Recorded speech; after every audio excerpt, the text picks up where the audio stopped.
Rolling Dice and Taking Names is sponsored by The Broken Token, creator of high-quality gaming accessories and storage solutions. Visit them online at thebrokentoken.com. Hey y'all, this week Marty was at PAX Unplugged and I was at home with Concrud. So you know what you do when you have a cold? You grab a moon pie and an RC and you listen to an episode of RDTN. Today the guys review Sidereal Confluence, Necromunda, Bastion, and Fate of the Elder Gods. Now if I pronounce those names wrong, I have an excuse. I have a cold. Hello and welcome to another episode of Rolling Dice and Taking Names. This is episode 132, Coming Out of the Dark. I'm Marty. I'm Tony. Tony, Coming Out of the Dark. You dropped these names on me and I'm looking over the show notes and I'm not exactly sure why it's called Coming Out of the Dark. But regardless, song fact, Tony. This song was written by Gloria Estefan, and it was written because she barely escaped death when an 18-wheeler rammed into her tour bus.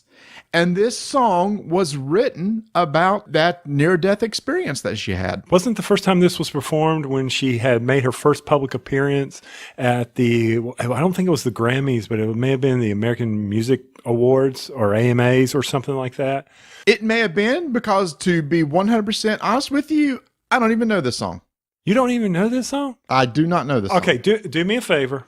And what I want you to do is I want you to play the refrain where she says, coming out of the dark, da, da, da. I want you to do that for me right now. Coming out of the dark, I finally see the light now, and it's shining on me. I see the light, I see the light. Couple reasons why I picked this song. Number one, and the most important reason is my wife has purchased tickets to the shows or the musicals at our local theaters here, Knights Theater, Ovens, and all that. So I get the pleasure over the next 6 months of going and seeing musicals. And the first one we saw was On Your Feet, the Gloria Estefan story. I did not know that her husband, Amelia, was the full force behind that. I thought it was her. Did you know that? No. Again, I'm a Gloria Estefan. I know who you are, but don't know a lot about her. Oh, man. So anyway, went and saw that, and I was like, okay. And I was sitting there thinking, okay, that's influence normally from something I do, usually gives me some idea of what I'm going to pick for the song. Well, this time, it was a game we played recently, Sidereal Confluence. As I was playing that game, and the math spreadsheet thinky part of that game, I mean, oh my heavens, our heads were hurting. But near the end, I was coming out of the dark. I could see the light. Oh, okay. Yeah, we're going to be talking about that because that was a game that just totally blew my mind. But Tony, when I was looking up about this song, it made me think, how many other songs are influenced about death in some way? Tons. There's a lot, and it's for different reasons. For example, it could be the lost, losing a loved one. For example, Eric Clapton, Tears in Heaven, was written about the death of his son. The song Show Must Go On by Queen was written right at the end of Freddie Mercury's life, saying, look, I know that my time here is about over, but the show must go on. And then there's just generic things about death. And one of them just being, look, you just got to accept death is going to happen. Just deal with it. And that's where Blue Oyster Cult's Don't Fear the Reaper came from.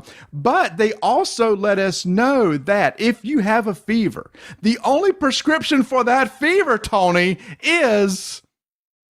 I don't know. I'm drawing a blank. Oh my gosh. Okay, everybody, you hear this? This is maybe why we should rehearse before we come online. I set up Tony for the perfect reference to more cowbell, which we've been introducing this year because of our survey from last year saying we need more cowbell. I came back to its root beginning, where it came from, and Tony just flipping drops the ball when I throw it to him, giving him the exact quote, the line from the skit from Saturday Night Live, and he just goes, I don't know. I haven't seen that skit in many, many years. Many years. So I'm sorry. You're right. I dropped the ball. I fumbled. It was a fumble rooski. I completely failed you on this. And I apologize because I haven't seen this skit in forever. But I was watching the Mississippi State versus Alabama game, and they were playing the skit on the Tron. What? Mississippi State should have held them. Yeah, I know. Because and your wife is a grad. She's a grad. Well, we had a game day here yesterday, which we're going to talk about a lot of the games that we've played. And after you left, Tony, this game was on. And Vanessa, my wife, was upstairs watching this football game, college football game between her alumni, Mississippi State, and number 1 Alabama. And she was yelling and screaming. It was so funny. We were down in the basement, and we kept hearing, no, get him, stop, no, oh, no. We were just dying laughing. Now, I thought for sure they were going to win, so I had to console her later because she was pretty upset about it. But yes, the reason why you mentioned that is because Mississippi State fans, at their home games, everybody brings a cowbell and rings cowbells during the game, so that's their thing. And did you know if Alabama had lost yesterday, had they lost, the last time the top 3 ranked teams had all lost on the same day or whatever. 1966. Bite me. I have no idea where to be talking about that. And I pulled that out of my butt and I set up a gag that we've been running all year long. And you fail me with that? What do you mean? I failed you with that. What are you talking about? All you had to say was more cowbell. And then you know what I was going to do? I was actually going to play the little cowbell jingle that we have, but I'm not doing it now. So people a year ago at our survey said we want more cowbell. So we're going to find these cute interactive ways to interject cowbell into the show. And now they don't get cowbell this episode. Are you happy with yourself? I'm fine with it. I can deal with it. But you know what I am happy about? What? I am having a celebration drink right now of original Coke Zero. That's right. I still have some cans. For those of you who are members of our Facebook page, you can see us do our blind taste test where Marty and I scored a victory over Coke. And we guessed correctly. Coke Zero versus Coke Zero Sugar. We won. That's right. We did it. We are connoisseurs of a soft drink. Let me take a big gulp here. I don't know if connoisseurs is the right word, but yeah. So yesterday during our game day, we said, we're finally doing this. So we set up a little, the camera and everything like that. And we did a live stream on Facebook, and we had a blind taste test between Coke Zero and Coke Zero Sugar to determine, could we tell the difference between the two? How does one taste better than the other? Both Tony and I guessed correctly on which one was Coke Zero.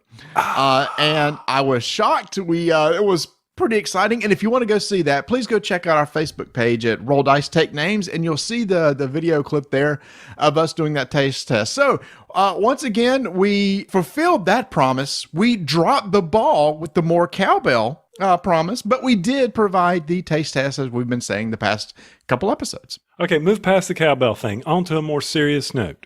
Are you ready? I am ready. All right, so in the past episode, you talked about how Toys R Us was bankrupt and had to file for bankruptcy along those lines, and how they're slowly getting product back in. They're getting ready for Christmas, and after bankruptcy, they seem to be doing better.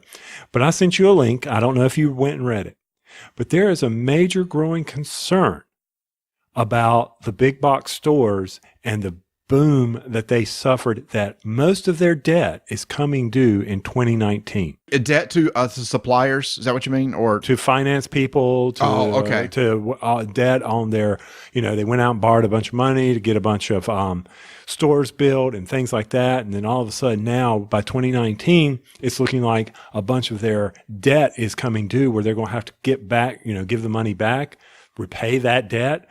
And they're finding out, and Toys R Us was one of the first that said, we really can't do that. Mm-hmm. Our profits are down, so let's see if we can borrow money again to cover that. So, or extend it, borrow some more money and keep paying on interest. They couldn't get it. They couldn't get the money. They couldn't get the interest rates are high. People were not willing to loan them the money. Well, a lot of this is going to happen to other big stores. I mean, we've already seen what's happened to Sears. We've already seen what's happened to Kmart, but there's JCPenney's and, just a whole lot of other stores that are along that line.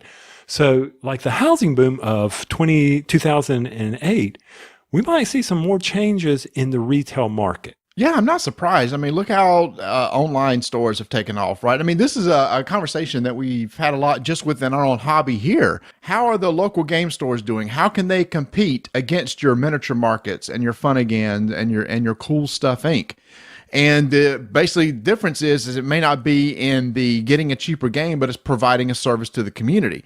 And Tony, you and I are very fortunate here that our two closest game stores that we have now provide a fantastic service to gamers. They provide a place to play, they provide events, and we've seen that those that did not, and two immediately come to mind, that did not provide that service are now gone. Well, I mean, you don't give service, you're going to lose customers. I mean, to the point where Carolina Tabletops there in Pineville is able to expand. Yeah, and then the other one, your local game store, has just moved to a brand new location because they needed more room. So I think it's great to see. I totally see what you're saying about the big boxes hurting because it's hard to compete against Amazon. I'm sorry, I like to buy local too, but if I can go out here and buy batteries at half the cost of what I could by walking over here into Target or whatever, I'm going to try to save myself some money. But then on a smaller scale with the gamers, is that's why they got to provide something else. If it's not in the cheaper cost, what other services are you to provide? And for gaming stores, it's hopefully providing an environment for gamers to come and enjoy themselves. And I mean, where else? You don't have to go out. You don't have to pick it up. And I mean, you can like right now, here I am. I'm showing you my leisure pants there. Whoa. What is on that? It's Spider-Man, Beast, Captain America, Hulk. So yeah, got those from Kohl's, buddy. $5 off the discount rack right there. And Tony's wearing his jammies. I'm wearing my jammies for this recording session. It's Avengers. I guess it's the Avengers. Yeah, it's the Avengers. Avengers with Spider-Man. Well, yeah. Isn't that what we saw in the movie? I don't see Ant-Man anywhere. So, and Daredevil and Black Panther. So, hey, at $5, well spent. Oh, maybe it's just Marvel pants, because I guess at some point in time, probably Black Panther was with them, but... I don't care. So... I don't care. But, our buddy Scott Morris, he wants to make BGG a Pajama Pants Thursday. I saw that. I'm curious to see, this episode will come out after that, but I'm curious to see if BGG is Pajama Pants Thursday. I'm not a big pajama pants guy. I would not partake in that. Why not? Because they're so comfy. They're warm. They're fuzzy. They are comfy, but that's something for me and myself to enjoy in my home and not prance around. I can't stand going to stores around here and people walking in their pajamas, and some people wearing like not night shoes, what are they, slippers. Walking in the store with slippers and their pajama pants. What is going on? What kind of society do we live in where people just can't put on some pants and some shoes and go shopping? I don't know where I'd put my wallet. So are you telling me I cannot wear my pajama pants at your house at the next game day? No, you cannot. I will allow a lot of things, but you coming over here in pajama pants, I couldn't even think straight. Challenge accepted. I wore a squirrel suit. I can wear pajama pants. You did wear a squirrel suit, but that was for Halloween. So that was totally different, because there's no way I could keep any sort of concentration that's needed for the game that you mentioned earlier. Sidereal. Hold on. I've got a YouTube video that tells me how to Sidereal. Sidereal. I got to play it in my ear to make sure I get it. Sidereal Confluence, which is a crazy game from WizKids Games that we got to play. In fact, Tony, I had no idea. Hold on, I forgot how to say it again. Hold on. Playing the YouTube thing. Sidereal. I didn't realize that was a real word, so I had to look it up. It has to do, from the dictionary, of relating to or expressed in relation to stars or constellations. Okay. Sidereal Confluence. Now, this game came out at Origins, and I remember a lot of people talking about going, wow, this is a crazy game. And it's looking at the table, it's like there's a lot of cards and stuff going on the table. There's no board. It's just cards and stuff all over the place and a bunch of cubes. And so our friend Chris brought this out and said, you guys want to try this? We went, yeah, sure, we'll get this thing. He said, it's an engine builder. And Tony and I are like, we like our engine builders. And he said, well, first, it's an asymmetric game. So here, pick which faction you want to play. And he gives us this sheet going over each of the factions and what type of player it's recommended for. And I thought, I can already see this is going to be a little bit deeper than what I thought it was going to be. And so we grabbed our factions, and then all of a sudden we're knee deep in this thing. And Tony, my mind is just reeling from that experience. I don't even know how to explain this thing. First off, don't be scared of it, people, because it's simple from the standpoint of what you got to do. It's simple. It is. Yeah. Think about it. But okay, I'm sorry. I'll cut you off. Keep going. Okay. So, There's the trading phase, then came the engine produce phase, and then the bidding phase. That's it. Oh, yeah. Yeah. When you break it down like that, no. Okay, I'll give you. Yeah, that is totally. It's not a heavy game. No, it is not. No, it's not a heavy game. But my gosh, there is a lot going on. There are a lot of decisions and choices you have to make as this game is going on, because every faction starts out totally different. You've got these machines. The idea that these cards you have in play are machines that you use to run during your economy phase. There's an input to these machines and an output. You input these certain types of cubes, it's going to output these certain types of cubes, and typically they're more valuable. It's turning raw resources into better resources, right? Or more of one resource of another. So it's trying to effectively create an engine to create the resources that you need that ultimately is trying to create victory points, because there's certain points of these engines that create victory points. So you're trying to get to the point where you could just have a victory point generate machine. But the thing is, Tony, is that as these cards are played, you have these machines that the rules tell you, by the way, you're not going to run every machine every turn. That's not the goal of this game. It's to effectively, if you have 10 machines on the table, which ones are you going to run this turn to effectively get what you need to maybe set up the next turn? And that's the insane decision part of this game. Or better yet, which machine do you want that's going to produce the resources that you need, or Nate needed, or whoever needed, so that he could run his machines the next time? Because if you have that, then you're able to negotiate or have better trades that come back to you instead of a 1-for-1. And that was also part of the game. You've got to look, okay, what's Marty trying to produce? Oh, he's trying to produce white cubes. All right, or he is producing a lot of white cubes. So my machines, why don't I build up machines that could use a lot of white cubes so that he could help me, and then I could help him and generate the victory points? And so you've got to get that going through your head too. What does everybody need and how their engines change over time? You've got to be able to change your production as well. Because at the first, I was sitting there, I was sucking y'all's white cubes in, and I was producing the green cubes that were needed by everybody for some odd reason. I don't know, but it was black and blue and yellow cubes. There were cubes everywhere. We had a whole bunch of cubes. And that to me was, part of that. But then the thing that blew my mind, it wasn't so much which engines to run and all like that. It was when certain things were invented, developed by the players, they got that machine for that round. As soon as they did it in the trade phase, they got it. But everybody else gets it later, gets it in the next round. Those machines are needed to upgrade other machines you have in front of you, and they're all interlinked. They're all sitting there, and you got to decide, okay, if I upgrade this machine with that machine, I lose this, but wait, this machine could upgrade that machine, and you're like, that's where I was in the dark. Well, and to me, that was the coolest aspect of the game. So incredible aspect. Incredible. During the bid phase, you can bid on colonies, which are planets that produce resources for you. And you can also spend colonies as a cost to maybe upgrade machines or something like that. You bid on planets or colonies, and you also bid on these technologies like Tony said.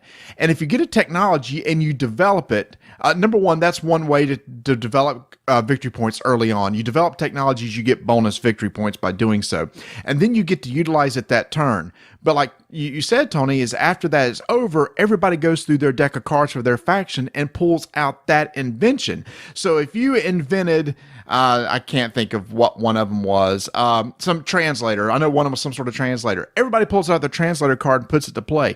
And here's where the game gets crazy after a while, because you keep getting all these new inventions each turn, And then you have to look at them and go, well, is this something I want to use or utilize? Or, I see that because I have this in play, I can now upgrade this one like you said. Oh my gosh. And this game is only 6 rounds. Mm-hmm.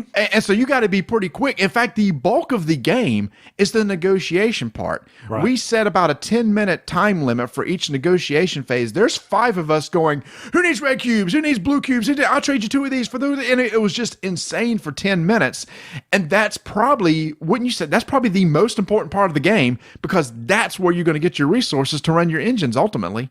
Yeah, and sometimes you may have to sacrifice running a engine to allow you to do something later, so you need to broker that trade and make the deals that you need. And then some of my favorites were when somebody would broker a deal with me and then turn around and broker that deal, and then you could just see everything. Well, why was he a middleman? Because he had an extra cube that person needed. And that was just the fun part of the game for trying to make and score those deals. You know, for this game, you're right. Victory points is the winner. Hey, victory points, whatever. For me, the success was, did my plan work? Did it come together? And so I was in the dark. I came into the light. When on the last 2 rounds, it actually was working. Then I got in the dark. I started out in the light. And by the 5th and 6th round, literally, I'm just sitting there looking at, I don't know, 12, 15 cards on the table in front of me going, holy crap. You know, I'm sitting there going, what in the world do I even want to negotiate for? And the negotiation time starts, and I'm scrambling. I don't even know what to ask for. It is let me tell you, it's one of those games that I would say, and Tony you may not agree. I think everybody needs to try this game once, because it is that different of a game. It is a social game. It is a bidding game. It is very much a economic game. It's a bunch of different things crammed together that I think actually works pretty darn well. Yeah, I agree. I think if you enjoy the engine building aspects and you want that interface with one another and not that, let me just stick my little engine over here and I will manage it, then, you know, if you don't want the trading phase, then definitely you do not want to go here.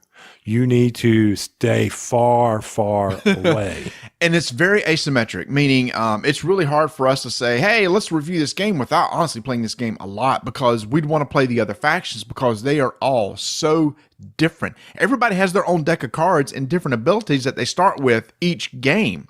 And it's almost like a Vast, right? It's hard to play Vast once and get a good reading of it, because you need to play it multiple times to play the other roles. Kind of the same thing here. And I do recommend you probably want to play with people that you know and people that you like, because I think if you play with strangers or grumpy people, I think that will hurt your experience. So play with a lot of people, play with people that you might want to play Twilight Imperium with. You know, you won't get ticked off or upset because you traded with them, but they didn't trade with you, you know, that sort of thing. If you got the right group, I do recommend sitting through trying this. And like Tony said at the beginning, the rules are really straightforward. There's 3 phases and you go through them. It's kind of understanding the iconography and how all that works, but it's just the mechanics of once you get into those phases and the best way to utilize your resources and get everything going. If you enjoy doing Excel spreadsheets, this game's for you. Yeah, Tony kept calling it the spreadsheet game because I guess it really is what it is, right? You got a bunch of Excel macros that you're trying to kick off. It's like, well, I need to put in these inputs here, so these outputs spit out over here. And here's the thing is, this is actually a good thing. All machines run simultaneously, so it's not like you can run them in series where this guy creates this, so I can run this next machine with what came out the output. They all just run boom at the exact same time and generate the resources all at once, but then they can be used next round. So I had no idea what to expect from this game, and I was kind of critical of it until I got through the end of it. I'm going, okay, that was a really fun experience. Yes. It is one that's with 5 people. It did take us, you know, here's the thing. If you know what you're doing with 5 people, Tony, if you set a 10-minute time limit, don't you think we could probably finish in an hour and a half? Yeah. Well, once again, our length was due to the understanding each of the machines and what our options are. Once you know what machines are coming, and that's another thing about this game, since the machines come out sporadically, you don't know which ones are coming where and who's going to buy what machines. Man, you talk about changing replay. I mean, the replay is always going to be there on this. So yes, I would agree. Once you know the machines and what they can produce, this game will fly by. It was a game that for me, and the reason why I said that I got into the light was because I was able to produce what I needed for the next round. And everything else was fodder for trade. That's what made me feel good about what I had accomplished. I sucked. I didn't win. I wasn't even close to winning, but that's okay. I enjoyed the experience at the end. And isn't that what it's all about, Marty? It's not about winning. It's about enjoying it. No, you're right, which is why I wish we had not played Samurai Garden. Oh! Okay. In defense of Samurai Garden by Osprey Games, what game made you laugh the most throughout the day? Oh, Samurai Garden. Now this game, yeah, you can pull out the. It wasn't a game for you because first off, it required dexterity, and that we know that. No, stop it! Oh, Stop it! Do not start this whole dexterity crap. It has nothing to do with dexterity. I don't like games where I'm slapping the table and slapping cards and cards flying all over the place. No, don't give me this dexterity crap. And the fact that you had to go EEO and you could go out and slap a card. Oh my gosh. Go ahead. You talk about it. I'm just going to back away from the microphone. You talk. So, yes, this is not a game for Marty. I'm not really sure. I enjoyed playing Slamwich with Rebecca when she was little. Did you ever play Slamwich? Get back to you, Mike. Get your butt, roll your back up here. I did not. You did not play Slamwich. All right. So basically, you're flipping cards. You're right. It's war. That's really what you're trying to do. And you're trying to build a garden to score multiple points. And I think a lot of things were lost on us because the funnest part was there was a mistake in the rule book, and that took longer than playing the actual game. But that's okay.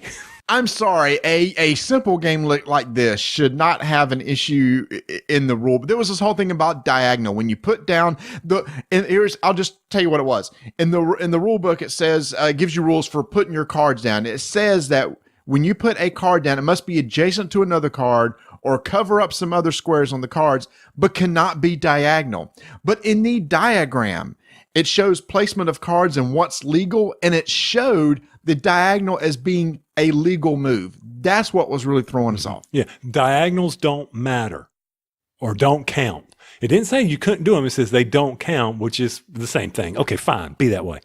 But you're trying to score, you get your pawns, your gardens, your other items.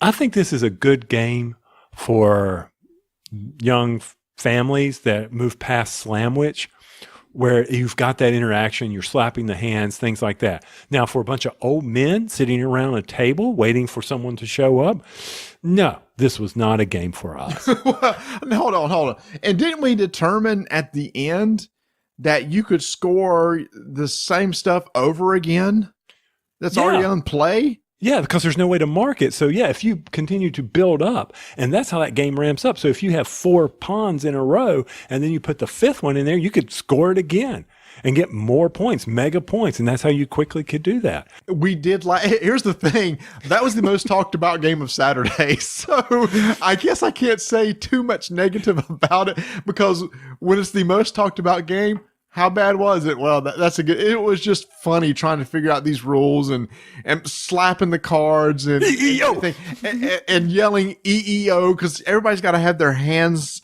in a neutral spot on the table. Somebody yells EEO, then everybody slaps the card, and that's the one that they get. Whoever slaps it first is that one. I guess when I saw it, the card looks like the card from Honshu, which I really, really enjoy. And I was expecting, something more along that line. So if you enjoy those types of Slamwich type games, then go look at it. I mean, it is, I think, in the next step in an introductory type game for young kids, plain and simple. Now, I do have a bone to pick with you. Oh, Lord. What? It's not a bad bone. All right. Your game table. Yeah. In order to reach across that table, we all have to stand and go get bits and move stuff around. So, because you've got a 4x6 table, right? Correct. Yep. Okay. Last night when I got home, I went to bed and I was like, why the heck are my thighs hurting so bad? What is going on here? And then this morning when I was out, mowing the grass and doing things, I'm like, man, my legs are just sore today. I didn't do anything but play board games yesterday. It's your stupid table. What? I had to keep standing up. I'm tall. standing up to go reach a piece, sit back down, stand up, reach a piece. It was like I was doing squats all freaking day yesterday. Yeah, you could have just asked somebody across the other side of the table, say, could you please hand me that? Well, they were too busy negotiating with someone. I might as well reach over there and take a look at it, because I had to get up and read the card, or better yet, I had to reach over and get my elder god guys, my cultists. Don't even go there with me. And I had to work off that incredible apple pie. Oh, yeah. Okay, so that's pretty good. Yeah, I shut you up, didn't I? I knew how to shut you up. Okay. Yeah, okay, this is pretty good. Yeah, so Vanessa put some chili in a crock pot yesterday, and she said, I'm going to do something else. I'm going to make something I saw on Facebook, simple recipe for something called cinnamon bun apple pie. And I went, okay, I'm intrigued. I like apple pie and I like cinnamon buns. She said, you take out cinnamon buns and you flatten them to make the bottom crust, do your typical apple pie filling, and then top it with another layer of flattened cinnamon buns or cinnamon rolls. And then you put it in the oven and bake it, and then cover the top of it with the little creamy icing that comes with the cinnamon buns. Oh my gosh, that was good. Yeah, I almost missed out on peace the way you boys were scarfing up peace, and I was setting up a game that we're going to talk about later this month. I'm over there setting this game up, and you boys are over there. I'm like, good gosh, what in the world going on? I mean, you know how people will eat and put the plate up to their mouth and just scrape? That's all I was seeing. I'm looking around. Hey, can I get some help here? No, we're too busy enjoying this dessert. Did you get a piece yet? No, I haven't gotten a piece. Well, you better move because you ain't going to get a piece. I'm like, God. We see that pie was gone.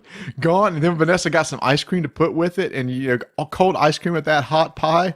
Oh, and what was so cool was that top, the cinnamon buns on the top were a little bit crispy. Mm-hmm. So it was like a crisp crust. I could say that so real fast. Crisp crust on top, and then a smooth or a soft crust on the bottom. Oh, good stuff. Yeah, I know. It was a good thing I was having to do squats all day. Whiz. Luckily, it's gone. My son went and finished off the last piece, so it's gone. But Vanessa said, I'll be doing that again. I said, well, it was a hit, so please do it again. So she treated us too good yesterday. She made it a homemade cheese ball and all this. So she's the hostess with the mostest when it comes to that stuff. Yes, and I mean, because it was just an intense game. Matter of fact, we got to play a new co-op game that we saw at Gen Con called Bastion. 5-minute initiative begins in 3, 2, 1. Bastion from Z-Man Games. Marty and I got to see it at Gen Con. We got excited about it. We got to play it. And let me tell you, it's a co-op, so you guys know that's right up my alley. You got to kill the monsters before they breach the wall. Yeah, I'm going to keep it simple, Marty, but that's what I do. Executive summary. I like it. This was a game that when I read the rules, I'm going, I don't know. The way that you kill the monsters by collecting mana, it just didn't seem to click with me. And when you look at the board's kind of cool looking. It's a hexagon board. And so there's 6 sides, and with each side there's a district, and in the middle there's a citadel. What happens is these monsters come out of this deck and they come up to the walls. Each wall section of each district has 4 slots where monsters go, and they come out, and you've got to defeat these monsters, and you got to do it by getting rid of mana of the same color that matches the monster's strength in order to defeat it. But Tony, what I liked about this game is the way that you collected the mana, because that was the thinky co-op-y part. Yes, I mean, you've got to go out to the various districts, and you got to place a mana disc on an obelisk, and it will generate 3 of the color in which you place your mana disc on. It will give you, if you put a blue disc on a purple obelisk, it's going to give you purple, and you need that purple because there's purple monsters, there's red monsters. I really liked how we had to co-op together to figure out, okay, if you need that color, I better not go there, because on my turn I'm going to move and I'm going to go collect this mana, and so that we can defeat these monsters. We really had to strategize on where we were going to be, because these monsters are moving around the board at each of everybody's turn, and a new monster's coming out. So we had to think about that. And then we also had to strategize, okay, if all 3 of these get full, how am I going to get mana? And you were like, oh, guys, this is it. You got to go to the tower. Yeah, exactly. So each district has a tower in it. So once you go there, you can, as one of your actions on your turn, you can move, you can attack, or you can try to collect mana. You put a token on one of your tokens from the pools onto the tower, and it collects all the mana that's on the obelisk that Tony mentioned into your pool. And so that's how you clear those off so they could be used for later turns. And then the way that you get the discs off the towers, the mana off the towers, is somebody goes to the middle section, the Citadel, and as part of their actions, they can collect all the tokens off the towers and put them back into their pool also. So that's how you clear those off. It's that mechanic right there that was the sweet spot of the game for me, because everything else is kind of generic. It's very castle panicky. You got monsters coming. You try to defeat the monsters. You keep them from running over the castle. And if you do, you win. If not, you lose. But it's how you defeat the monsters and the mana resources that I thought was really neat. Yeah, and you got to defeat the monsters, because when you defeat the monsters, you can enhance your spells, or you can build items out there in the districts that can either generate more mana for you or reduce the amount of mana that you need to kill a certain type of monster. Very strategic from that standpoint as you build those structures, because you've got to think, okay, what colors are coming around the board? So once again, it's like, okay, you need to go defeat him so you can put that foundation over there so that I can get this mana. Oh, by the way, as you put those tokens on the mana, if we all have those 3 colors there, that helps me later in the rounds. I mean, I was very surprised at how much strategy was involved in this game, Marty. I was pleasantly surprised, because when we first thought it out, I'm like, how's this different than Castle Panic? How am I going to, get this? So much better. Really enjoyed it. And I love the simplicity of it as well. Even though there's strategy, I'm really thinking, hey, this is a very good family game. I know you're going to take it to Mississippi with you. For sure. And what's nice is it's a solo mechanic, and it goes up to 4 players. And all of us, when we finished the game, we all looked at each other. That was just a puzzle. I mean, isn't that what it is in the end? It's a puzzle. Mm-hmm. It's like, I've got to create these colors in order to spend to get rid of those monsters before the end of the game, because as these monsters comes out, they keep marching around to the gate. And if there's no places for them to go, they've breached and they overrun into the castle. So it's a great little puzzle game. Like I said, I was just pleasantly surprised, and I will definitely play this game again. And there's even more to it. There's different levels, Tony. Mm-hmm. We saw just a few levels of monsters. There's legendary monsters to make the game even harder. So you can make this game easy or super difficult. And weren't there scenarios in it as well that certain things had to happen? Yes, there were scenarios in the back that said you can set up the deck this way and do this. Yeah, if you're looking for an upgrade to Castle Panic, something that's a little bit more meaty, that's a little bit more puzzly, this is it. I really enjoyed myself, and I can't wait to play this again. And on my side of it, I'm thinking this is a great game to put on the shelf. Now, it doesn't need any more, doesn't need any cowbell, but it is a fun game, and I know my wife would enjoy it. 5-minute initiative is complete.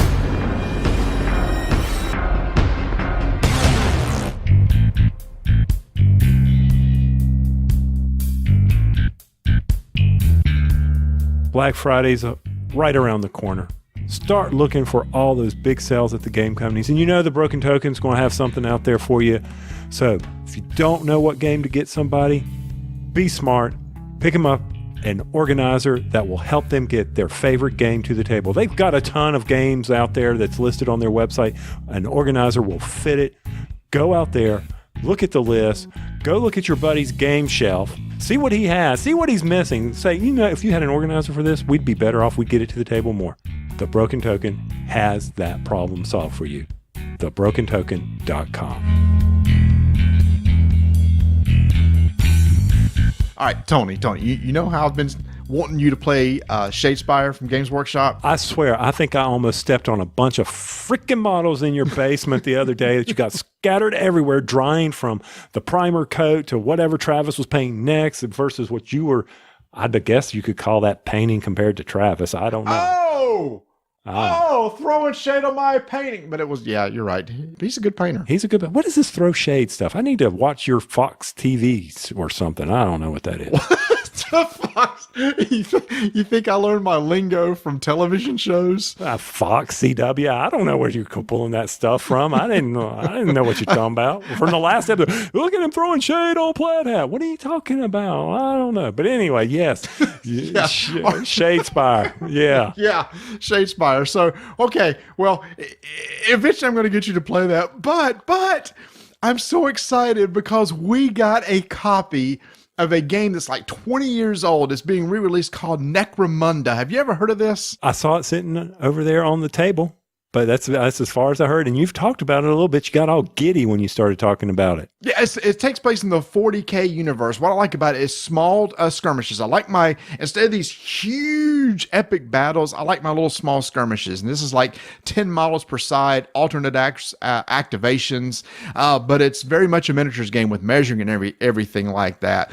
Well, when I went to my slumber party for the PAX convention over at Jamie's from the Secret Cabal, I got a chance to try it out with Rodney Smith from Watch It Played, from Matt Evans from Board Game Replay, and we got this on the table and tried it out. And I said, guys, we've got to talk about this. So we recorded this upcoming segment where we talked about our thoughts about the game, some history of the game, everything. So thank you to Jamie for letting me use his studio. Thank you for the guys coming on.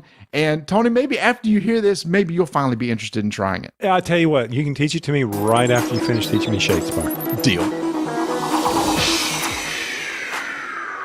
For many of our listeners, you know that over the past several years, I've had some issues with Games Workshop. I've complained in the past about how, even though the games may be good, it's hard to get into.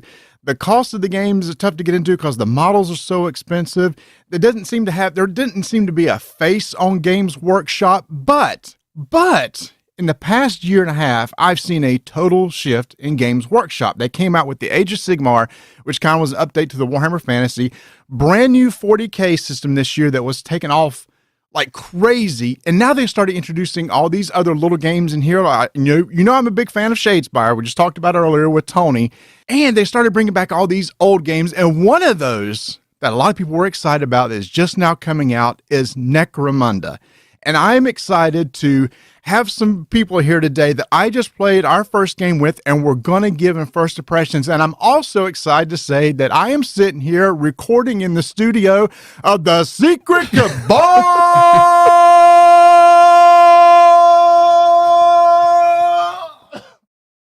Gaming Podcast. And joining me today is one of the founders of the Secret Cabal, Jamie. Hey now, everybody. Welcome to the studio, Marty.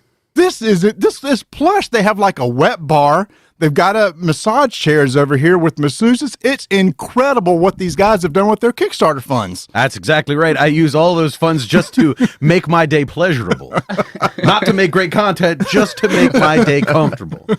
And it's working. Also joining us is Matt from Board Game Replay. Hey, how you doing, everybody? Wow, that was exciting. And also joining us is Thanks for setting the bar low for me, Matt. I appreciate that very much. I'm just trying to help you. Also joining us is Rodney from Watch It Played. Yes, great to be here, and I hope every time I'm on a guest as the Rolling Dice, I can come here instead. This is really nice. This is really nice. It's not going to be a thing now. Okay, so let's kind of set the table here. We're gonna eat. Good. Yeah, I know. We have not had lunch yet. So much of that. Let's please just chill with the eating. All we do is eat. And in fact, we're getting ready to head on the road in a couple hours over to PAX, which is a couple hours away. And hopefully we're going to meet some people there and have a great meal tonight. And I'm hoping, fingers crossed, because we haven't had lunch yet. Yeah, but let me set the table for what we've got here. All of us were excited about trying Necromunda, but in different phases. For example, I never played the original version of Necromunda, nor have I played Shadow War, which was somewhat like Necromunda. Jamie and Matt, I don't believe you played the first iteration of Necromunda, but you played Shadow War, correct? That's correct. And Rodney, I'm going to come to you first because for months, you've been telling us, guys, with this new revamping of Games Workshop and everything, they've been coming out with a lot of great products, but you were saying, please re-release Necromunda. And they've done so. So why did you want Necromunda to come back? What was it about it that you said, I've got to play this game again? Well, I mean, it had a special place in my heart, certainly because it was my first miniatures game I'd ever played. And I don't remember exactly why it grabbed me initially. I think it was the box cover. I walked into the store and I saw like all these giant dudes and dudettes, and they've got guns, they're blasting each other away. I'm like, what is this? What could this be? It's this big giant box. And I'd seen people play miniatures games before, but this one, I guess the theme kind of grabbed me. I bought it. Found a bunch of my friends, roped them into playing it who'd never played miniatures games before.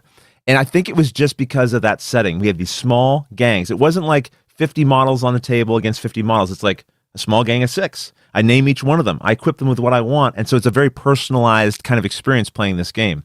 And we just played months and months of this game. And the thing that was special about it is it had a campaign system. So you'd play one game, and maybe one of your guys gets wounded, and it's like his arm's blown off for the next game. And I love that sort of persistency that carried on game to game to game. Everything sort of mattered. Everything, when a guy died, you cared because that's Grog, the guy that you built or whatever, right? And so we just had a great time playing it. So knowing that Games Workshop was going to re-release this game and potentially update some of the rules, I was happy with that because, look, game design's come a fair distance in the last 20 years, so I wanted to see what they were going to do to bring this game back to a new audience, potentially. Jamie, I know you love lore and fluff and everything like that. So where does Necromunda take place within the universes that Games Workshop has given us?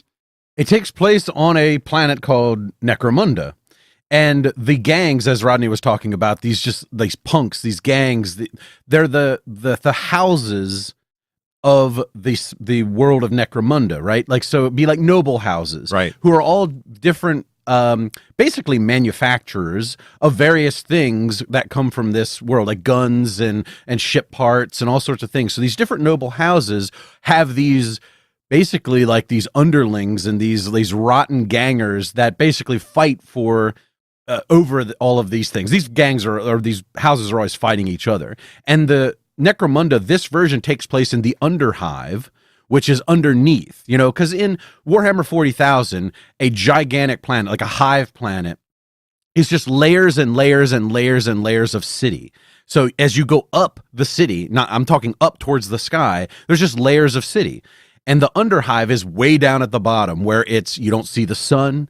Like everything is noxious gases. This is where all the garbage is dumped. This is where, like the toxic sludge is on the ground. And these people are living in this and fighting in this. So that's sort of the Warhammer 40K, like the brief overview of what Necromunda is. And yeah, it's brutal down there. Now, Matt, you played Shadow War.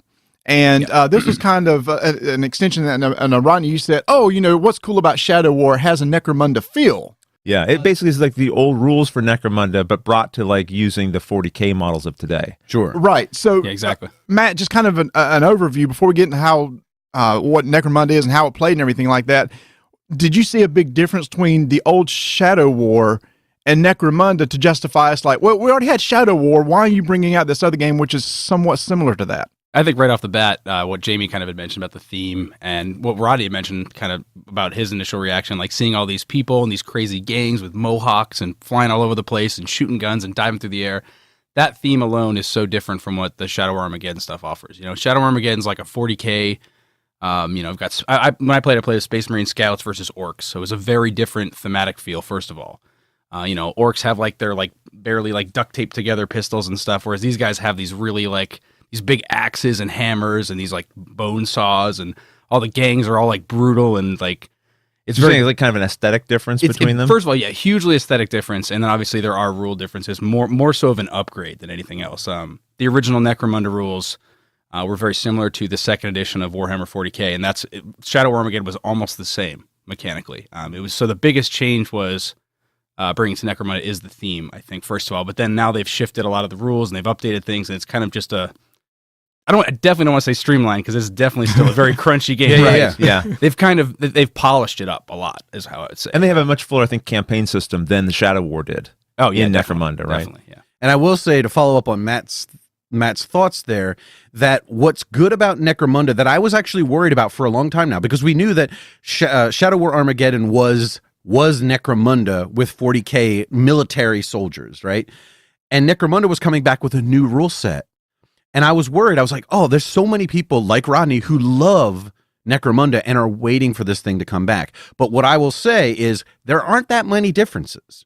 It's better than Shadow War and the original Necromunda, but it still feels like it.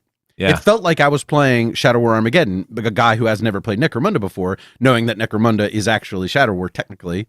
So if you're looking for Necromunda, the old school version, it feels like you're going to be happy with this one. I agree. I agree when I was playing, I felt like, I've transported back about 20 years ago. Yeah. Again. It was like that again. There's a pre-order when this comes out, it'll already be out, but you can pre-order a base box. Necromunda Underhive, I believe, is just what it's called. And it comes with 2 starting gangs. Am I using the correct terms? That's right. I keep Yep. looking. Yep. One of House them's- Goliath and House Escher. Right. Correct. And House Escher is these really tough ladies out there with whips and guns and sniper weapons. Just how and Marty likes them.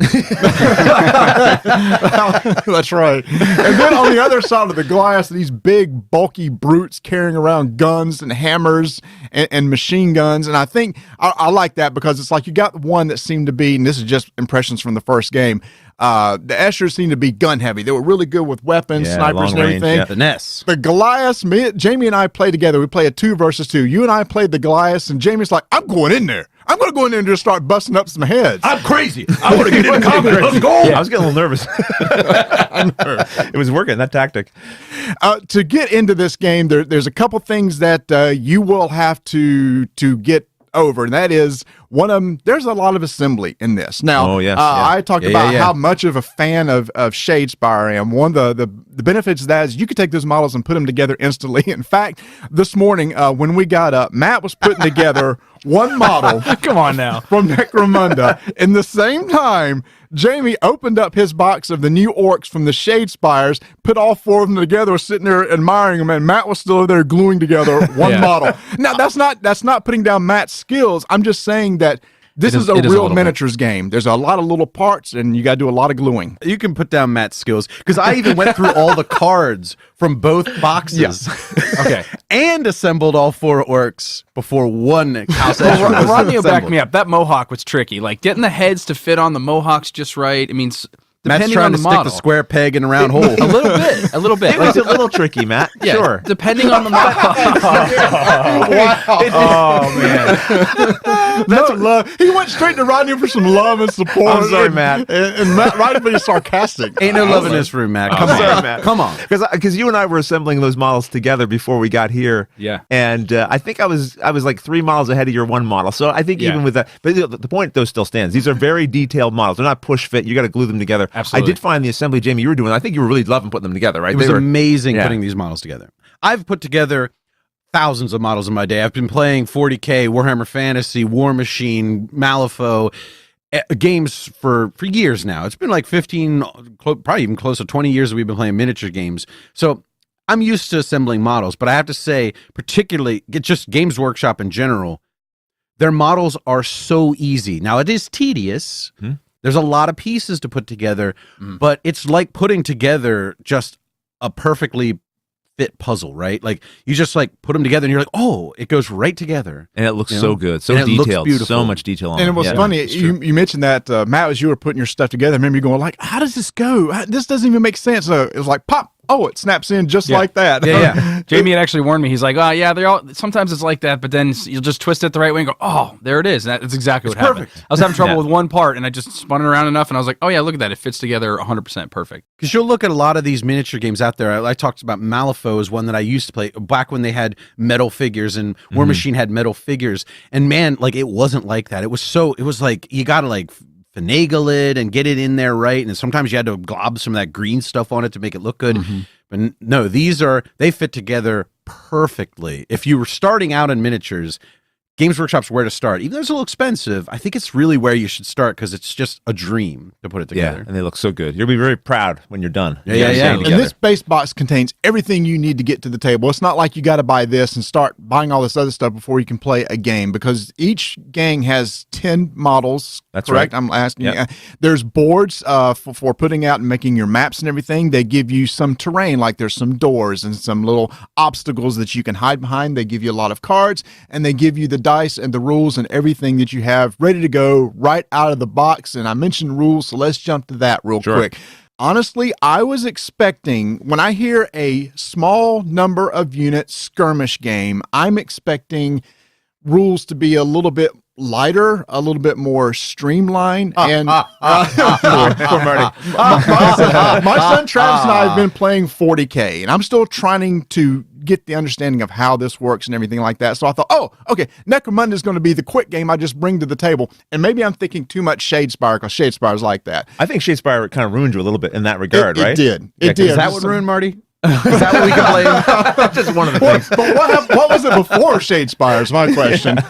Rodney, you got brought back a copy of Necromunda from Essen. Yes, so you've right. got it before all of us did, and Sure. you were sort of pouring through the rule book, and you said, guys, I'm going to put together this guide which condenses all the rules into one nice little document, and that document is like 14 or 15 pages long. It's about 12 pages plus like reference stuff at the end. But see, the thing is, the rule book sort of separates the rules into here's an easier start play, and here's the advanced rules. And so what I did is I wanted to mix it all into one document, so I'm not flipping between them. But yeah, no, there's a lot of meat on the bones of this game. And so you shouldn't look at it and go, it's skirmish, small model count, so it also means small rule set. It really is meant to be kind of a complicated game that allows you to have all kinds of dramatic things happen. Like doors can close on a person. You can push someone off of a ledge and then they can fall in a hole. They can fall on top of another model. So there's all these rules for all kinds of things. Oh, there's a box over there I want to open. You smash it open. Suddenly it's got a trap in it, or maybe it's got something you need. So all these little extra layers create all these cool situations. Those situations all need rules, right? So there's a lot happening here. In fact, it was either you or Jamie that said this game feels a lot like an RPG for miniatures almost, because in RPGs, there's like a rule for every little thing that you can do. I was trying to get you in the right, because when you were concerned about the rule space, I was like, well, you've played some role-playing games, so think about that. Think about a role-playing game. When you go into a fight there, you got to think about, can I see them? How many miles around me? Oh, I'm going to grapple them. So now there's grappling rules, and then there's all the spell rules, and I got to ready a spell. So if you start thinking of the layers in a role-playing game, okay, well, if you're comfortable with that, just think of that. That's this for a miniatures game. Yeah, and there's like crates you can go along. You can try to bust open the crates or try to pick the crate locks just like you can in like a regular role-playing game, and you can see what's inside. It might be something that helps you. It could be a booby trap, just like in a role-playing game. So there's a lot of rules in there that kind of covers like every situation, and is just trying to keep all those straight. So today when we sat down and started to play, and like I said, it was Jamie and I playing Goliath on one side. Each of us controlled 3 models each. Yep. 3 models each.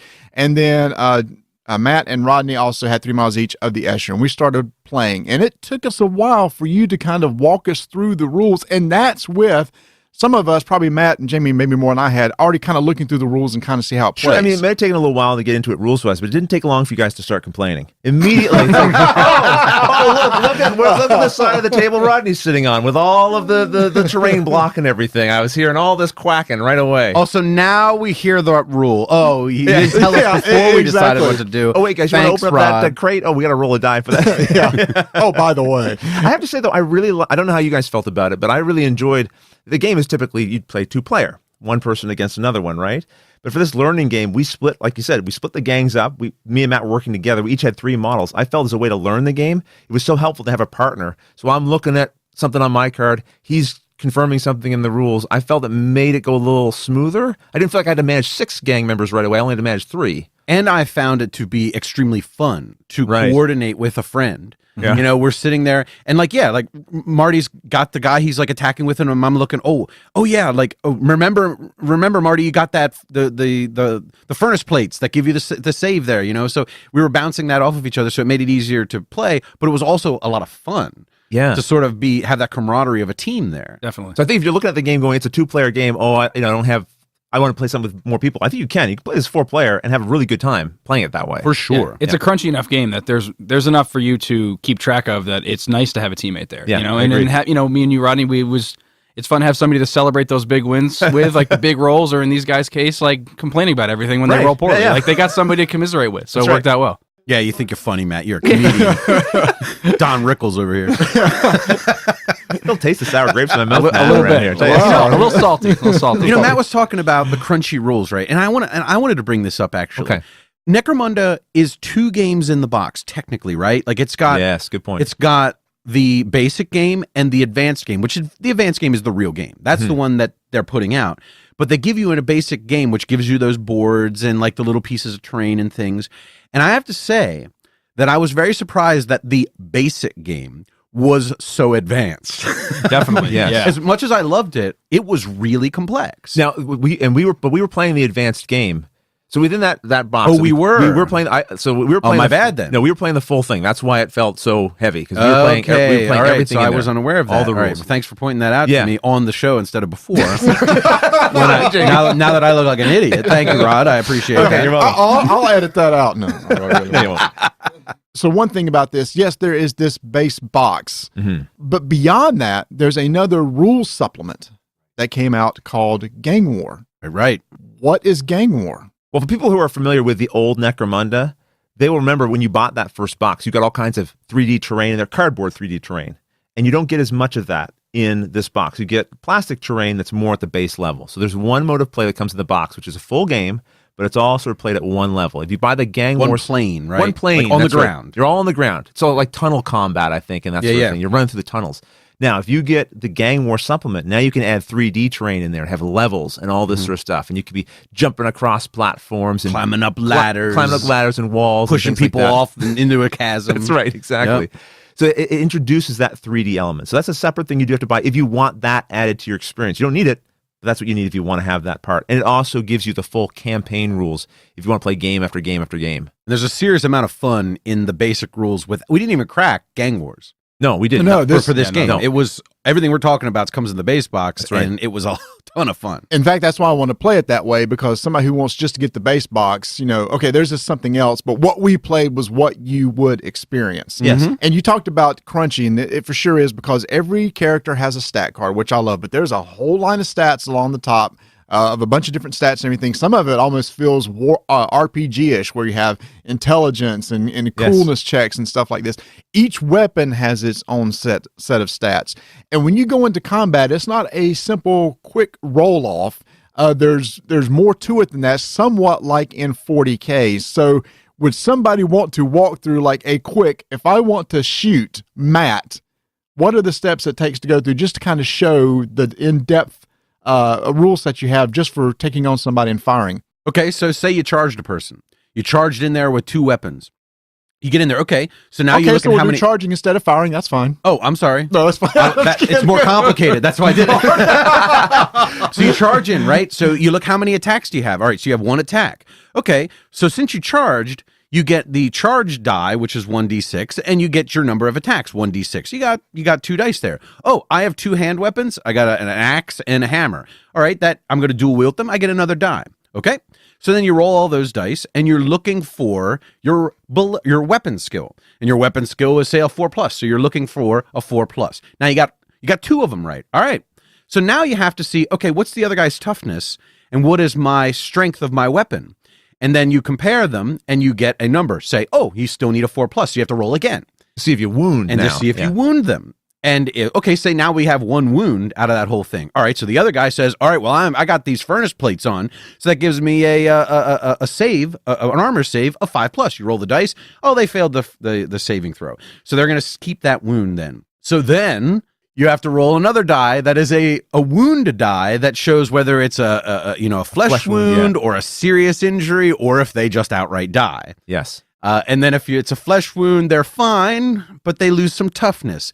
If it's a serious wound, they fall back down on the ground. And it freaks out their partners. And it freaks out their partners. And their partners are like, oh my God, my friend is down. That they have to make a check to see if they keep their cool enough not be bothered by this. It's actually called a coolness check. Yes, your other figures who were nearby who just saw their friend go down. Everybody's going, be cool. Be cool, man. Be cool. And then, okay, so say all of that happened and you didn't end up wounding. They made their attack, their armor save roll.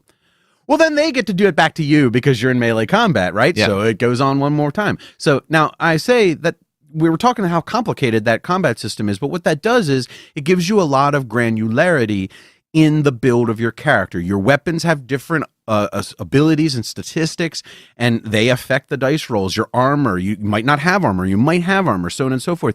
So all of that stuff, though it is complex, makes the game very deep and rich, because you can outfit your guys in any way you want, because beyond just this base box, you can buy more guys and you can outfit them however you want. You can put a bunch of grenades on their belt. You can put a big set of armor on them. You can put a gigantic gun, or you can change the gun out to 2 swords or whatever. And all of that affects that combat in some capacity. So gaining complexity gives you options, which is part of the coolness factor of many of Games Workshop's games like 40K and Necromunda and Shadow War Armageddon, all of these. Now, I think one of the appeals to me for Necromunda over, say, 40K, because, again, one reason I was able to grasp some of the rule sets of this, because 40K has a lot of the same stats, has a lot of the same mechanics of when you do your firing and you do your ballistic strength and checks and all that. But what it adds to this, and Ronnie, you mentioned earlier, was with the Gang War, it adds this whole campaign mechanism. Right. And I think that's one of the appeals of Necromunda. And I don't know if maybe you've read it more than anybody else, but could you give kind of an overview of how the campaign system is going to work? Yeah, I haven't read all the way through that book yet, but basically you're going to have your crew, your gang of models, right? And I just want to point out, like the starter box that you get gives you 10 models for each gang. So you already have some flexibility there, because when you go into an actual fight with somebody, you're only going to take maybe 6 of them. So those other 4 models are the guys who are back at the other gangs. You're picking and choosing which 6 you're going to send. You're going to combine them in a certain way and go off in that fight. Now, some of those guys get seriously wounded. Then between sessions, you have to find out what kind of wound they had, and that will carry over. Maybe in the particular scenario, they were able to capture one of the other figure's models. You can actually take someone's model. It stays with you. You can then choose to barter to give it back, or send that guy to work to gain you more income. So you sort of enslaved that guy you captured, and you put him to work down there in the Underhive for you, type of thing, right? Yeah. So, and then you might play a scenario after that where the guy's trying to come back and save that guy that got taken, right? So the scenarios will combine and carry together. So you just basically have these figures that battle to battle will also gain experience, so that between games you can level up certain stats on them, make them better, give them better equipment. You can go into town and go shopping. But not only that, you also have like a headquarters. It's not physically represented by pieces, but you sort of write down on paper, I've got like my headquarters I'm at, and you might gain other territories based on the places that you fought. And that will give you more income. So there's all kinds of stuff. I haven't gone deeply into it. There's a whole bunch of stuff waiting there for someone who wants to do that kind of campaign system and give you all that kind of stuff to grow over time. And you can make your campaign long. It could be like 6 games. It can technically go indefinitely, but they sort of recommend, stick it to like 2 or 3 months and then just start a new campaign after that, type of thing, right? And that's what's a lot like a role-playing game, right? You can play a role-playing campaign with your guys, and it's mostly just tactics combat, right? Yes. So cool. Yeah. And they've introduced a lot of little mechanics in that, thinking that you're going to be playing through a campaign in such that our little one-off game was affected by one of those rule sets that it kind of tainted our experience in that. Let's talk about that. Yeah. So halfway through the game, or 3/4 way through the game, Jamie, you and I were just getting destroyed. We couldn't roll. How many ones did we roll? So I many. rolled 5 ones in a row from the very beginning. Like my first 5 rolls were ones, and I was like, "Okay, this is awful."